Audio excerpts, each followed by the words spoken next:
Good afternoon, everyone, and welcome to the update for a couple of days ago now. This was Sunday, the 18th of May, here in 2026. So this is actually take two of this video. The first one, I have no particular problem with at all. I didn't mess anything up. My hair looks okay, all that good stuff. But as I was looking at it, reviewing it, this is one of those things that, being in...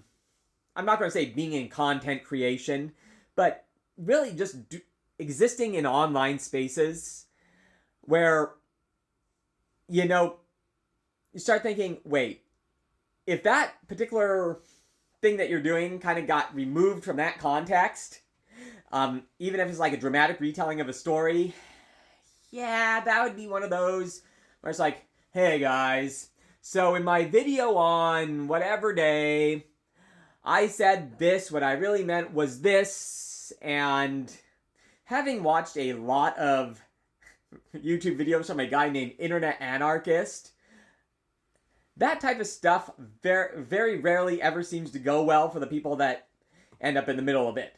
So, and so I've come to, just be cognizant of the idea that, the most dramatic, enthusiastic retellings taken out of their particular context, I don't want to have to go back and explain, well, what I meant was, so, yeah. Might as well just go over the entire, just reshoot the entire thing. So, that's what we're doing. And so, I was at the store today, that day, and it was a 7 to 4 shift. This was a bagging shift, and, think I did covered a cashier's lunch at some point. Honestly, not anything really out of the ordinary or anything I really even need to spend a whole lot of time discussing. Just making sure I do have the day of the week right on there. And so I got to lunch.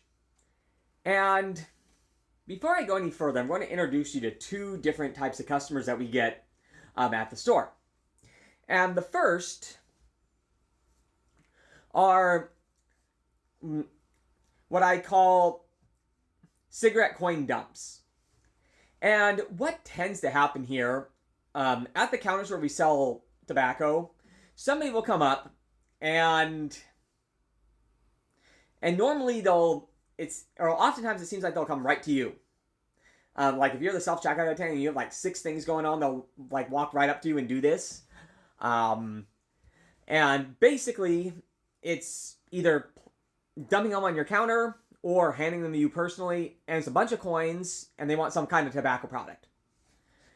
And there's the waiting your turn episode there's the counting the coins, there's the going over there and getting this stuff, and you have all this other stuff going on.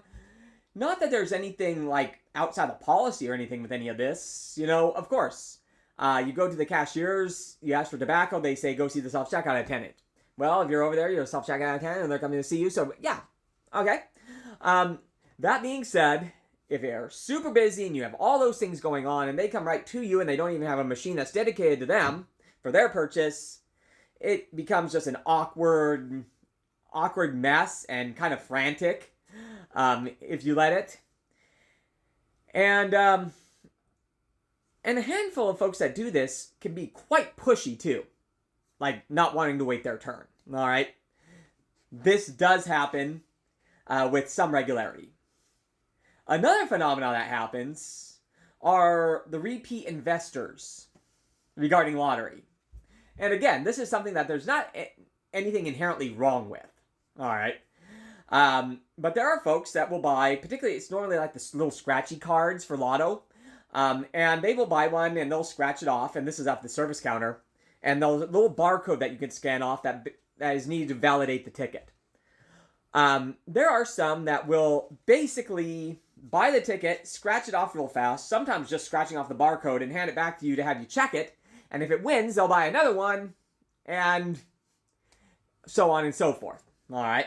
Now, this will sometimes leave the clerk in a situation where if we have 3 windows and there's only one clerk, they will either move to another window, or a lot of times the customers that do this will be courteous enough to move to another window to let the next people in line pass through. All right? But that doesn't always happen either. Now, holding that thought for a moment, it's now Michael's lunchtime from the store. So, I decide, you know what? For the first time ever in my multiple decade retail career, I think I'm going to have a Slurpee for lunch. Now, my store doesn't sell Slurpees, and there's no place in the little mini mall type of thing where my store is in that sells Slurpees. But there is a 7-Eleven, maybe a mile-ish down the road, and it was a nice day. It was quite a nice day on this Sunday, and I decide, sunny Sunday in Portland, go figure. So I decided to go to 7-Eleven. So I'm at the 7-Eleven, and I go directly for the Slurpee machine. And I get my cup, and, I'm doing the whole thing, and getting the raspberry one. And that little straw that has a little, scoopy thing on the bottom that I haven't seen in like 5 years. So I decided, so I'm there pouring this Slurpee. And then I hear it. You gotta move, mother! Huh? So, I look over there. What do I see? I see two gentlemen, and the clerk at this 7-Eleven. The first gentleman is scratching off a lottery ticket, and going quite slow as well. Almost, look at me, take up your time, slow. And handing this ticket to the clerk. He wasn't the shouter. The next guy was. And as I'm putting the cap on my Slurpee, that guy speaks up again. Starting with a hand slamming on the counter and a little metallic sound that I was 95% sure then, and 100% sure later after seeing it, was going to be a pile of coins. And then, one sentence aimed at the clerk, and not going to try to dramatically tell this one. This is actually the line that I didn't like how I said it last time. So I'm just going to say it plainly this time. I am going to need some backwoods B-word.